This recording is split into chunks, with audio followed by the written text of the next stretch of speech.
Este programa es presentado por Gama. Sin ti no hay nosotros. Bien, y gracias por acompañarnos en la señal de éxitos en un nuevo Improvisando. Estamos llegando desde 99.9 de la ciudad de Caracas hasta nuestras emisoras en Maracay, Puerto La Cruz, Puerto Ordaz, Barquisimeto, El Tigre, El Vigía, Mérida, Táchira, Margarita, Maracaibo, Valencia. Realmente llegamos a todo el planeta a través de mundoor.com, de nuestras aplicaciones en video. A ver, es siempre un gusto, un Improvisando, especialmente cuando son musicales. Y hoy tenemos como invitado central, como nuestro invitado Vered, a un gran músico, un gran productor, principal activo, hay que decir, de la banda Daiquiri. Decía yo productor, pero compositor tremendamente premiado. Me refiero al muy querido Alberto Schlesinger. Alberto, bienvenido. Muchísimas gracias por la invitación, Román. Un placer estar con ustedes y de verdad que me alegra mucho. Un gustazo, ¿verdad? Y siempre el maestro Miguel Delgado Esteves. Miguel, ¿cómo estás? Bueno, yo contento, chico, porque yo recuerdo cuando la época aquella gloriosa de Sonográfica, Eso. donde estaba Alberto Sí. con Daiquiri, Sí. entre otros tantos, Sí. ya los iremos nombrando. Claro. Pero el tema es que yo recuerdo, Alberto, que yo tenía entonces, yo estaba divorciado y tenía una novia muy respetada, por cierto, como todas las novias mías, y la hermana de ella estaba casada, y cuando te veía a ti, chico, yo creo que le parpadeaba la fidelidad. Y me decía, ¿tú lo conoces? Bueno, sí, yo lo conozco, ella es Sonográfica. Y dice, ay, preséntame. Pero ¿qué te pasa? Y el marido de ella era amigo mío. Entonces, Claro. es inevitable que yo te recuerde a ti como un potencial infidelidad de mi excuñada. Una infidelidad platónica. Exacto. Sí, total. Lo que me lleva a preguntarte, Alberto, si Daiquiri dio para todo, ¿no? Dio para todo. Le rindió, Y, le nos- rindió. y en varios países también. Oye, esto lo vamos a repetir más adelante, pero yo quiero comenzar diciendo que el próximo 2 de septiembre va a haber un concierto de Daiquiri en la ciudad de Caracas. Bueno, son 40 años de carrera ya, ¿cierto, Alberto? Casi 40 años. Sí. Casi. 39 años. Y a ver, y ¿cuántos de los integrantes originales van a estar en ese concierto? 5 de los integrantes originales. Ah, O sea, van a estar Nené Quintero, Pedro Vilela, Gerardo López, yo y el Gordo Iván. O sea, el Gordo Iván y yo. Wow, Iván Marcano. y Alberto, ¿cuántos años ya sin presentarse en Venezuela? Tengo muchos años, más de 10 años. Más de 10 años. Sí. Y claramente será un recorrido por los grandes éxitos de la banda, ¿no? Exactamente. Vamos a tocar todos los grandes éxitos, que gracias a Dios son muchos, Sí, señor. y que gracias a Dios se ha mantenido sonando en las fiestas, en la radio, en los diciembres. O sea, es algo que nunca me imaginé que iba a ocurrir, y que un compositor, cuando compone una canción, el sueño es que las canciones duren, ¿no? Y que la gente la pueda oír. Y es impresionante y una bendición que esas sigan sonando después de casi 40 años, ¿no? Y Pasa con Daiquiri, Alberto, lo que pasa con no muchas, pero con algunas bandas también, o algunos artistas, que uno dice, de Daiquiri yo conozco una, o dos, o tres, y cuando uno comienza a ver la lista y las comienza a escuchar y te empiezas a entrar en el playlist y dices, no, y son 5, y son 6, y son 10, y son 12, y son muchas más de las que yo mismo creía. exactamente, eso todavía es más satisfactorio, uno se siente más bendecido todavía, porque, por ejemplo, me cuentan DJs, ¿no? Y ahora me están contando también que en la hora loca de los matrimonios Después de Ricardo Montaner, Daiquiri. Ricardo Montaner, y después entonces ponen como 5 canciones, un set completo de Daiquiri, un remix, y salen como 5, 6, 7 canciones, como dices tú. O sea que ese concierto de Daiquiri va a ser toda una hora loca completa. Una hora loca con sombreros y todo. Hablando de sombreros, Miguel. Ya, déjame ponerme en contexto. Ya va, discúlpame. Exacto. Esta es mi guitarra, te presento a mi guitarra. al Alberto, micrófono que mira está mi arrastrando la cámara. guitarra. Estoy aquí arrastrando la guitarra, pero déjame un momentico, Alberto, yo voy a hacer ponerme tiempo. en contexto. Voy a Ya hacer va. tiempo porque hay gente que nos está escuchando, pero hay gente que también nos está viendo por video. Miguel se está retirando de la imagen de la cámara porque se va a poner realmente en contexto. Alberto, ese repertorio que es tan rico y que tiene tantos éxitos, ¿cómo llegar a concentrar? Fueron 13 discos entre originales y recopilaciones. ¿Cómo armar ese playlist, ese repertorio? Bueno, ¿tú dices componiéndolo o cómo? No, ahora, para el show, me refiero, para el show Ah, del 2 de septiembre. ¿Cómo armaron el set? lo armamos como si fuera en creciendo. Ok, Entonces empezamos con una conocida ok. que inmediatamente atrapa a la gente se recuerda inmediatamente, empiezan a cantar los coros y poco a poco vamos poniendo rápidas, un poquito menos rápidas, bajamos un poquito y ponemos una romántica, una más Eso, lenta y después al final, las últimas 3, 4, sí es la hora una... loca. Es la, Alberto Schlesinger nos acompaña, Déjame ya poner- totalmente ataviado el en maestro Miguel contexto. Delgado Esteves, con camisa de daiquiri y sombrero de daiquiri. ¿Qué te parece, Alberto? me parece maravilloso. Por lo menos hay alguien con la camisa de Kiri puesta, porque yo no me la puse. Yo cada vez que me pongo esta camisa, digo en mi casa, voy a disfrazarme de daiquiri. Entonces, sí que te quería decir una cosa, porque me hace recordar que son no 40 años, sino 39. Yo tenía un señor, ya él falleció, pero era un señor encantador y nos invitó para su fiesta de sus 80 años. Y vamos a la fiesta de los 80 años y después descubro que él no cumplió 80, sino 79. Y me decía, lo que pasa es que yo no sé si voy a llegar a los 80, yo prefiero celebrar mis 80. Entonces, ustedes Es están en la verdad, misma. uno cree que poniendo un año nuevo se va a sentir más joven. Exactamente. Qué previsivo ese señor, ¿ah? Sí, bueno, ya Además, yo te... yo te lo juro, Román, yo me sorprendo. Al decir 40 años, me sorprendo. O sea, Pero es claro. impresionante que se me ocurra a mí, después de 40 años, volver a Venezuela y armar la banda original y tocar en vivo. Lo que quiere decir que entonces yo soy fan de Daiquiri desde mis 10. Eso es lo que quiere decir esos 40 años. Qué increíble. Y yo en esto de fan de Daiquiri, a ver, usted dirá, bueno, están hablando demasiado y yo también quiero compartir buena parte de la buena música de Daiquiri. ¿Qué tal Puro Deseo de Amar? Como para comenzar. A ver, Ricardo. Esto es en la menor. No, en do, mejor. A ver, Miguel. No, pero él dice, puros deseos. Eso. Sería la menor, ¿no? Pero esto está en la menor para aquí. Ok, listo. Bueno, ya lo tienen. Puro deseo de amar. Puro deseo de amar. Y de estrecharte con mi puro deseo de amar. Ay, qué sabroso. Pero el gancho ahí es en do, ¿oíste? En do menor. No, en do mayor. Debo reconocer para nuestra audiencia la dificultad que tiene que Alberto estando en Estados Unidos y Miguel acá y que hagamos esta entrevista por Zoom, hacer que coincidan guitarra y voz no es nada fácil, ¿cierto? No, claro, porque hay un delay. Hay un delay. Porque el gancho está en el cuento inicial, que es me monté en mi taxi. Claro. Lleno de ilusiones, pensando en los millones que algún día me iba a meter.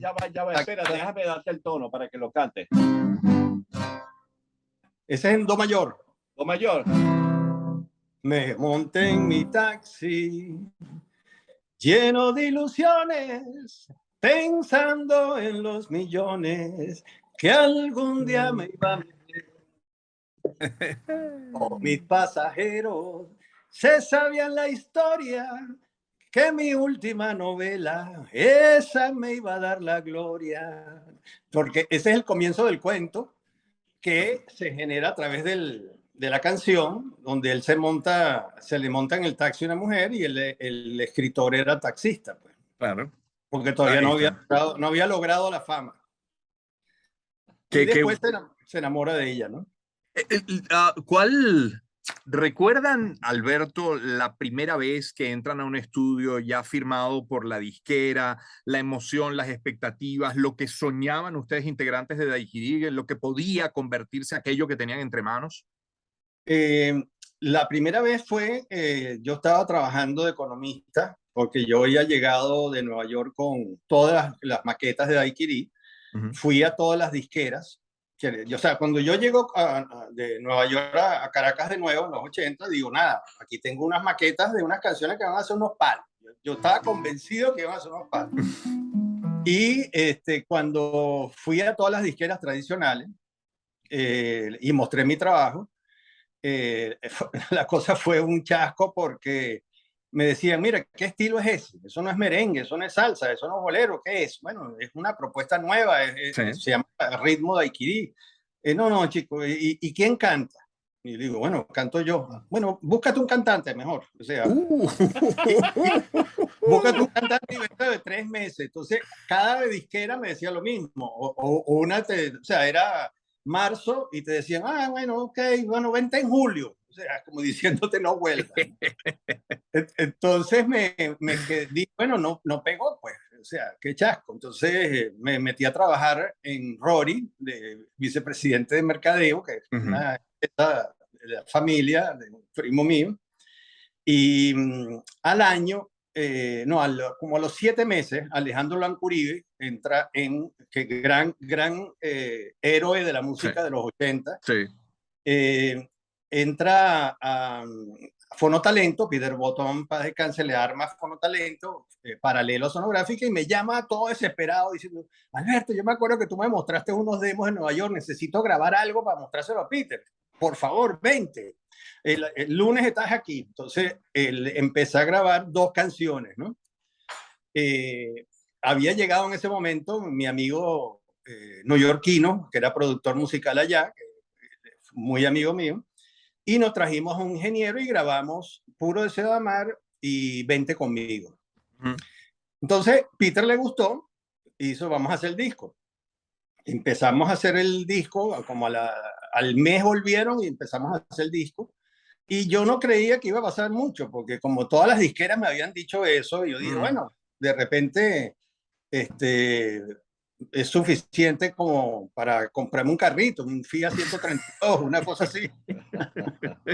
y, y llamé a todos los mejores músicos de sesión, que eran amigos míos, y como yo era gerente de mercadeo, no podía salir mi foto. Pues, o sea, tenía que ser una ilustración, que por cierto agarramos ese concepto de utilizar a los mejores ilustradores amigos nuestros de la Neumann, y creamos una fantasía caribeña. Eso sí tenía muy claro la imagen que yo quería transmitir. Y bueno, salió el disco y yo seguía trabajando en Rory y tú sabes, no pensaba que iba a pasar mucho.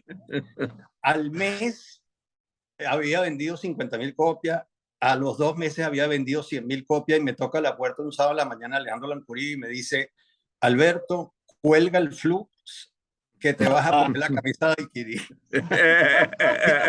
y te me vas a ir de gira. Entonces tuve que tomar la decisión, que sabes que esos autobuses se te paran una sola vez la oportunidad. Y bueno, colgué el flux, me monté en el autobús de la oportunidad y gracias a Dios, porque es una bendición, estoy viviendo de la música desde esa época. 40 años ya desde aquel momento. Me llama la atención algo. Llegas con aquellas maquetas, ese concepto de Daiquiri, ese estilo que es único. Daiquiri es Daiquiri como Guaco es Guaco, por ejemplo, que son únicos. El concepto luego de aquellas maquetas tuvo sus mutaciones, se fue adaptando, o ya lo tenías clarísimo, Alberto, desde el día uno. Lo tenía muy claro. Después o sea, era una mezcla donde la base rítmica era una batería electrónica, que fue pionero en ese sentido de utilizar sonidos electrónicos. Las trompetas las hacía con teclados, con sintetizadores. Mezclaba con percusión en vivo, que llamé a Nene Quintero y me ayudó, imagínate, el mago de la percusión. Favor. Y traje al mejor Gustavo Aranguren, para descanse, que hizo la trompeta, traje a Pedro Vilela, o sea, traje a los mejores músicos que todos esos músicos, después, cuando tuve que tomar la decisión de salir de gira, ellos conformaron a Daiquiri. Los llamé y les dije, mira, vamos a armar esta banda, que la cosa pegó y vamos a salir de gira, ¿no? Qué trabuco, Miguel. Sí, señor. Una pregunta que te iba a hacer, Alberto. Tu apellido es Schlesinger. ¿Tú estudiaste en el Herzliya? Sí, yo empecé en el colegio americano y después pasé al Moral y Luce, exactamente. Ajá, y el director era Cortesía. El profesor Cortesía fue profesor mío, sí, señor. Y el profesor Frontaro era el de matemática. Sí, señor, exactamente. Y la profesora Lepori era la de biología. Sí, me estás dando un déjà vu de los... No, lo que pasa es que... Pero tienes la boleta de Alberto, no, la verdad, Miguel. Mario Nassi estaba allí también. Exactamente. Ahí me estás matando. Bueno, ¿por qué te lo digo? Porque yo di clases antes de yo graduarme, yo di clases 3 años en el Colegio Moral y Luces. Qué maravilla. Sí, en biología, ¿no? Por eso conozco a toda esta gente y la persona que me lleva para allá es el profesor Manuel Frontado, con quien me unió una gran amistad, y recientemente me dijeron que una gente amiga también de esa época, exalumnos míos, no sé si conociste a Alegría Benguigui, la doctora Alegría Benguigui, ella es médico, pero es que lo que pasa es que no vamos a hablar de edad, ¿oíste? Porque nos vamos a enredar. Hablando de formación, Alberto. Pero qué rico eso recordar, ¿verdad? Recordar es vivir. Alberto, y hablando de formación, ¿con quién te formas en la música? Bueno, yo empecé con el 4, de muy joven, con un profesor italiano que daba clases en esa época de piano. Después estudié piano complementario clásico con varios profesores y terminé estudiándolo con Jerry Well, que tuvo una influencia muy... Maestro Jerry Well tuvo maestro y amigo, tuvimos una influencia muy grande. Estudié guitarra clásica también, como 3 años. ¿Con quién? En la guitarra clásica la estudié con un profesor español, que ahorita no me acuerdo el nombre, pero era muy particular. Me acuerdo mucho de las clases de él, porque las tomaba después de la clase, después de cenar en la noche. Y el tipo, después de estudiar un poco, me hablaba de los ovnis, imagínate tú. y entonces me preguntaba, ¿tú crees en los ovnis? Bueno, no, profesor, realmente, bueno, sí, debe haber algo. Bueno, vamos al balcón para que...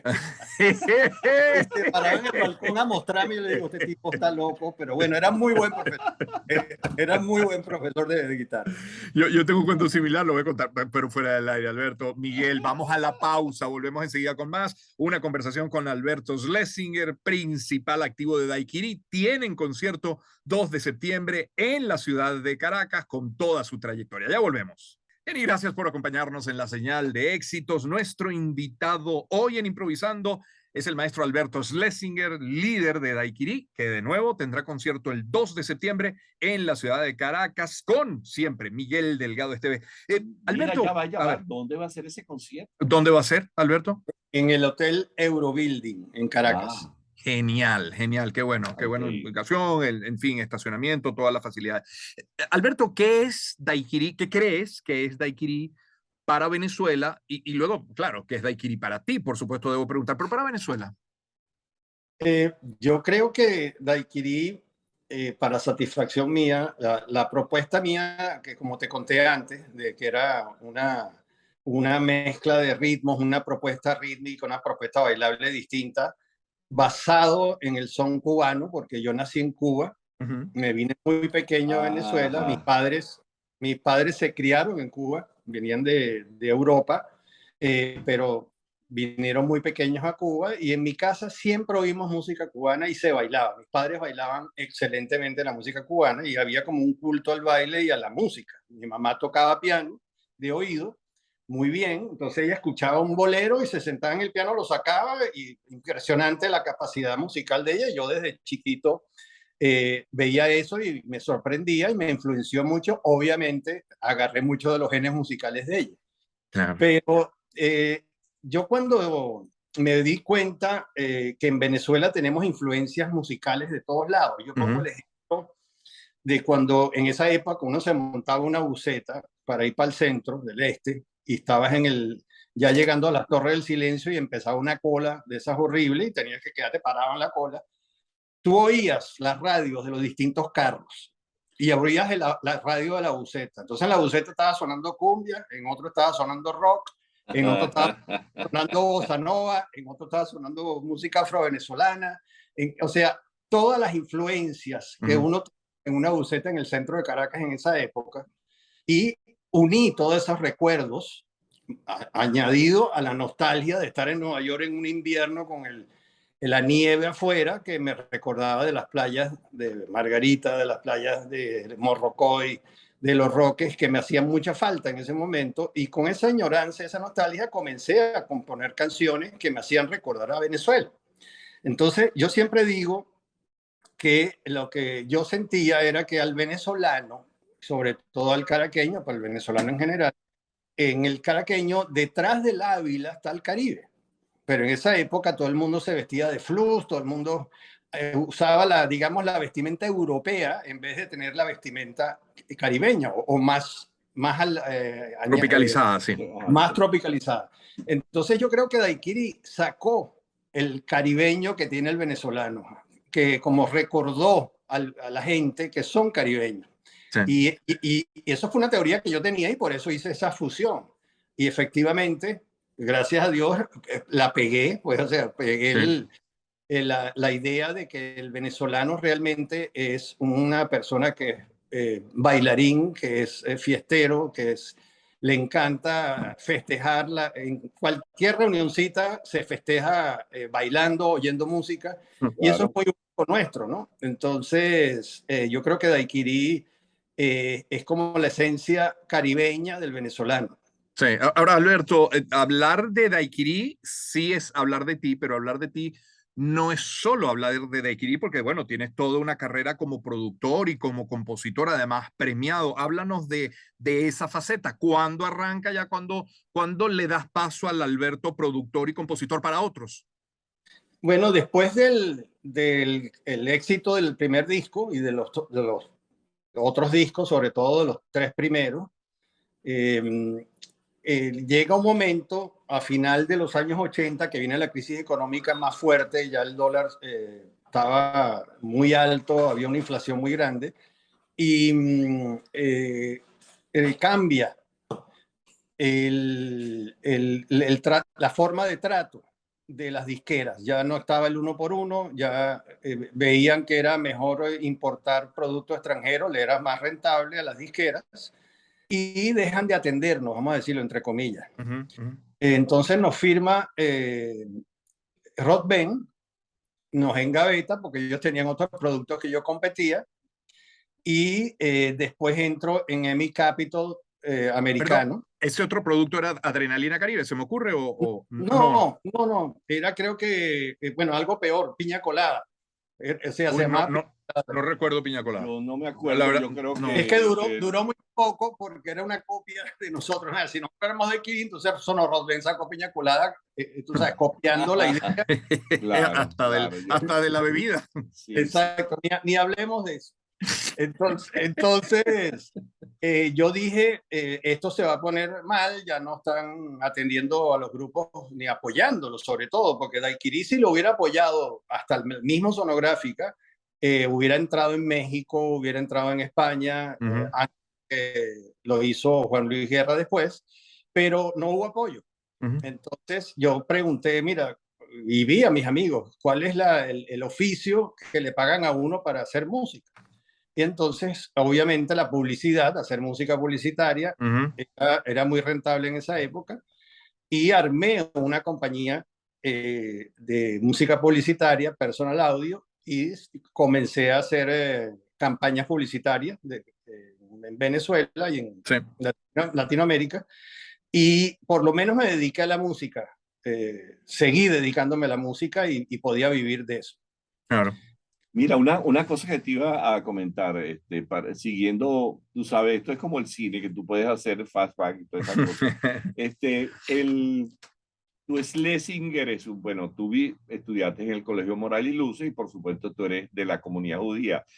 alumno mío de esa época fue Menahem Belilti. Claro. Sí. Y Menahem, un día yo le hacía un cuento a él, un chiste, porque después nos hicimos amigos, ya él grande y yo ya en otras cosas.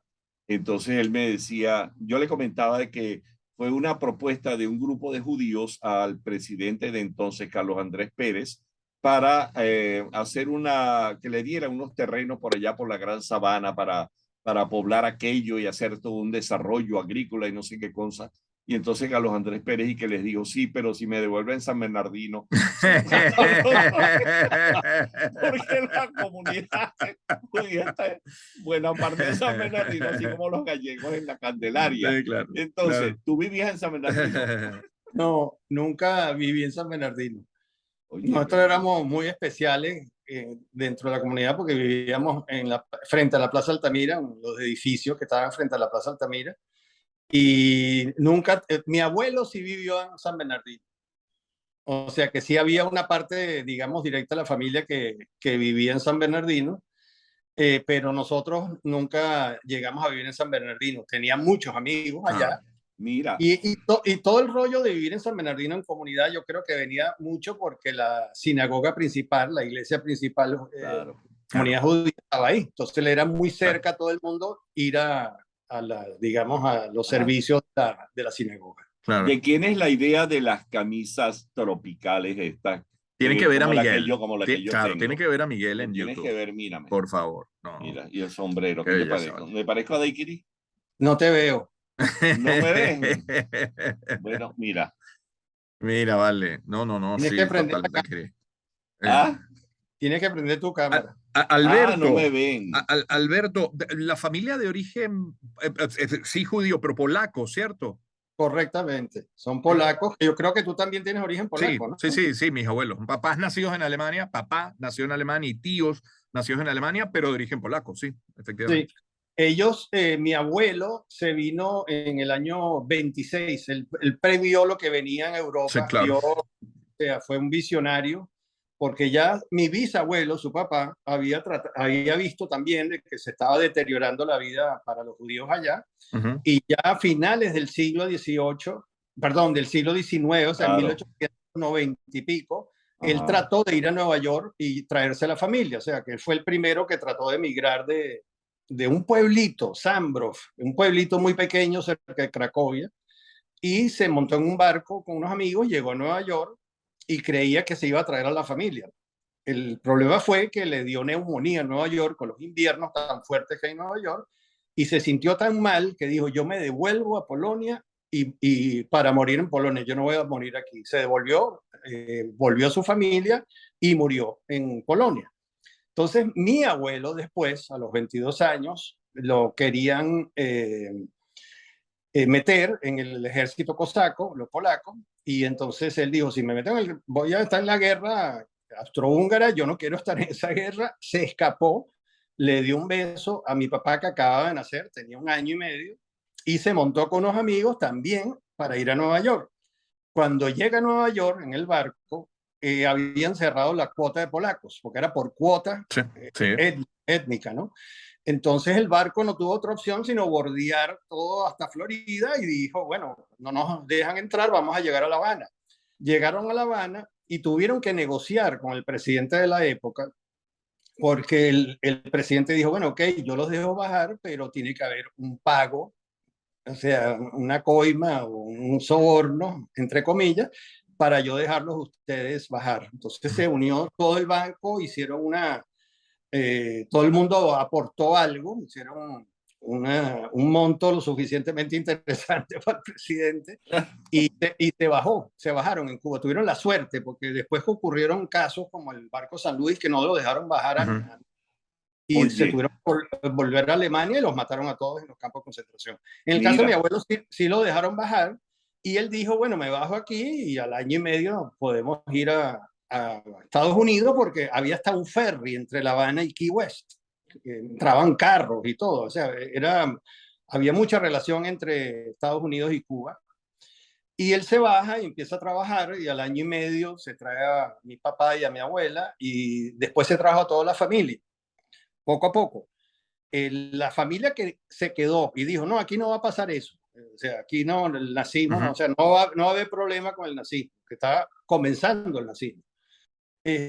Bueno, desgraciadamente murieron todos los que no quisieron venir. Entonces, mi abuelo, ya cuando estaba la familia en Cuba, yo digo que le ocurrió ese fenómeno que se llama se aplatanó. O sea, se quedó en Cuba, le encantó Cuba. Cuba era en esa época un paraíso también y muy avanzado como país en Latinoamérica porque tenía todo, bueno, era un país impresionante, La Habana tenía óperas, o sea, era un país con mucho desarrollo. Mi abuelo le encantó, mi abuela también, y se quedaron ahí, hicieron su vida ahí. Mira, Hasta, sí. Perdón, perdón. no, hasta que llegó Fidel y bueno, tuvimos que irnos, ¿no? O sea, mi Claro. papá le quitaron todo y nos fuimos a Caracas.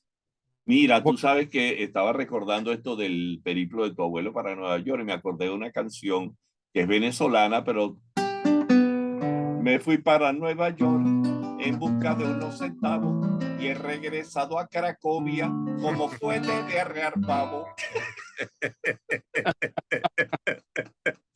Me acuerdo de esa canción. Alberto Schlesinger con nosotros de Daiquiri.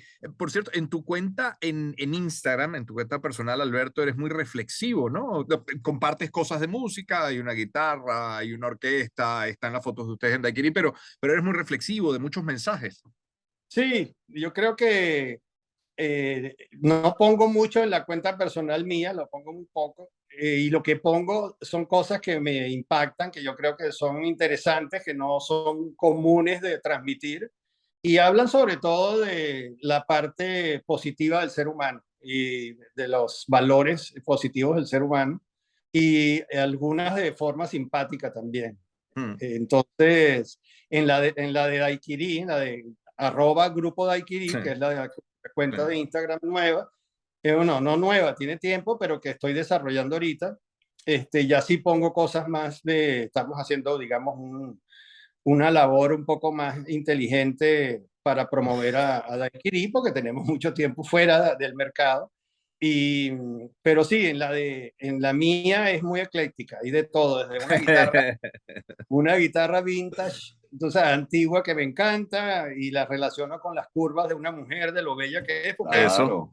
Miguel sabe que uno se enamora de las guitarras. Entonces, Sí, yo la relaciono con las curvas de una mujer y hago esa descripción. Pero sí, tienes razón y muy aguda tu observación. mira, uno de mis maestros de la guitarra, el maestro Rodrigo Riera, un Ajá. día lo escuché a él decir, agarre la guitarra, abrácela, que mire que tiene forma de mujer, quiérala, abrácela, usted no puede tocarla y decirle te amo a la guitarra como si estuviera viendo una pared blanca. Entonces, pero es verdad, la forma de la guitarra es para amarla y para quererla. Mira, una pregunta, el chamito Candela, ¿por qué dicen chamito? Y bueno, la canción se llama Chamo Candela, pero cuando Ah, entra en el coro, fíjate que ah. empieza con Chamo Candela, rumbero bueno de verdad. ¿Qué Dale tono a está los... eso? ¿En qué tono está? ¿En qué tono está? Eso está en la menor. La menor lo tengo.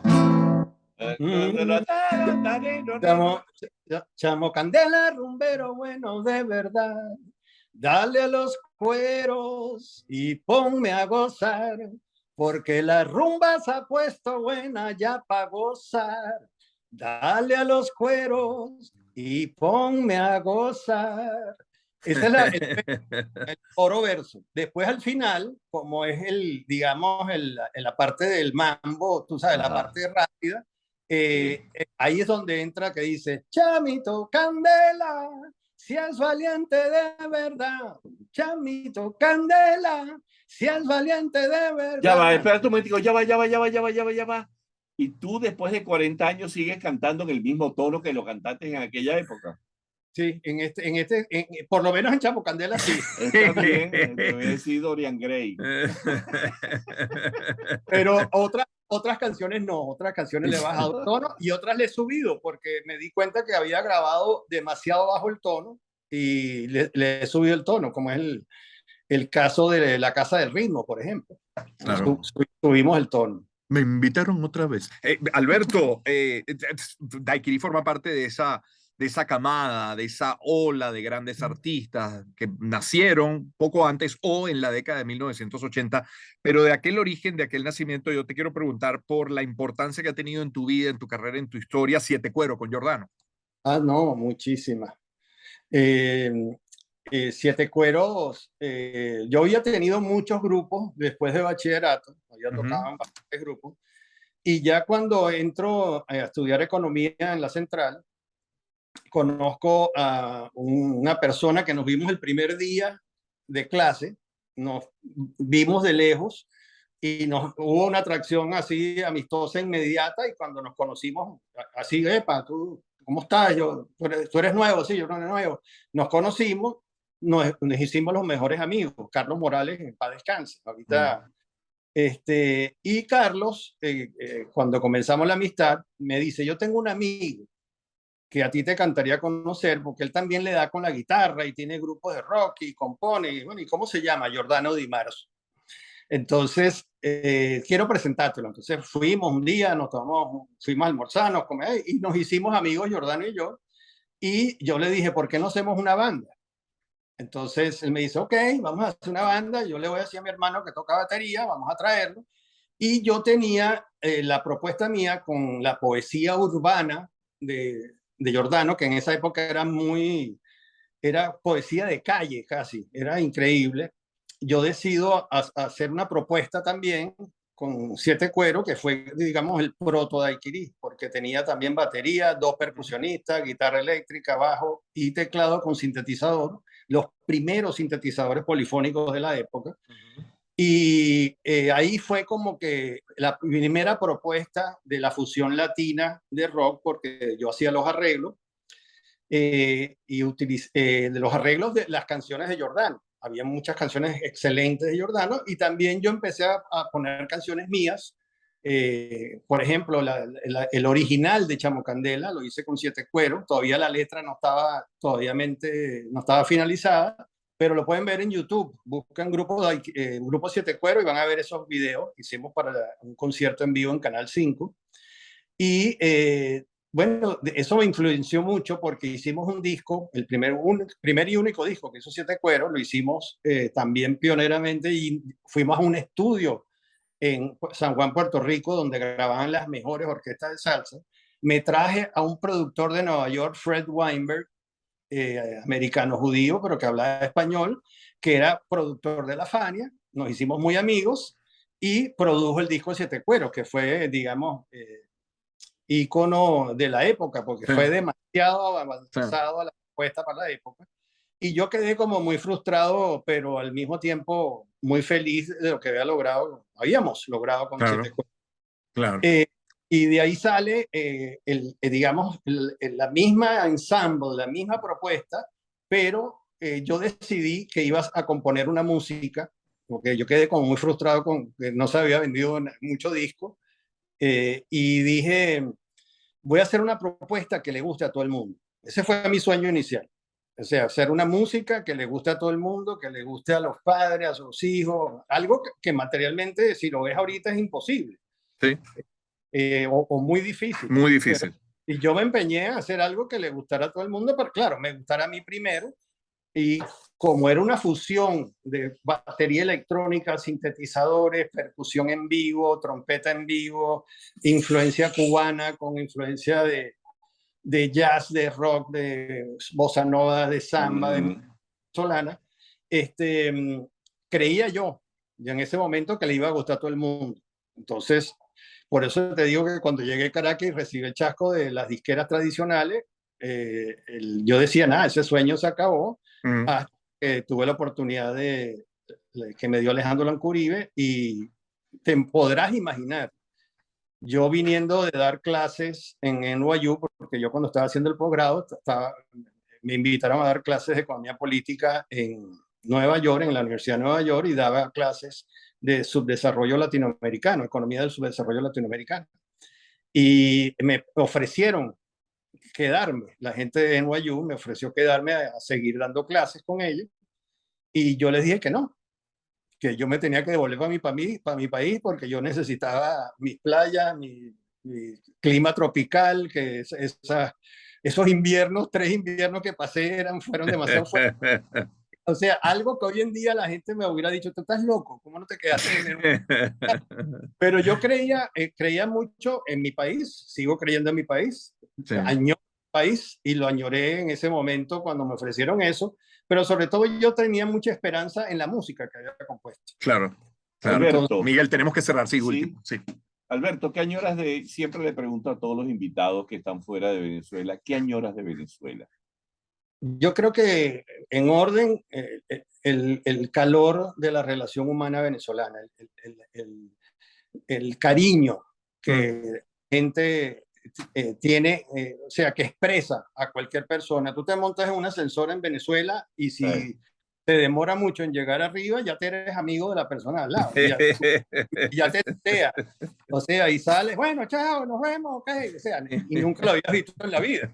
Eso no ocurre aquí, obviamente. Es otro tipo de relación, es más sajona, ¿no? Donde es más fría y más se controlan más las emociones.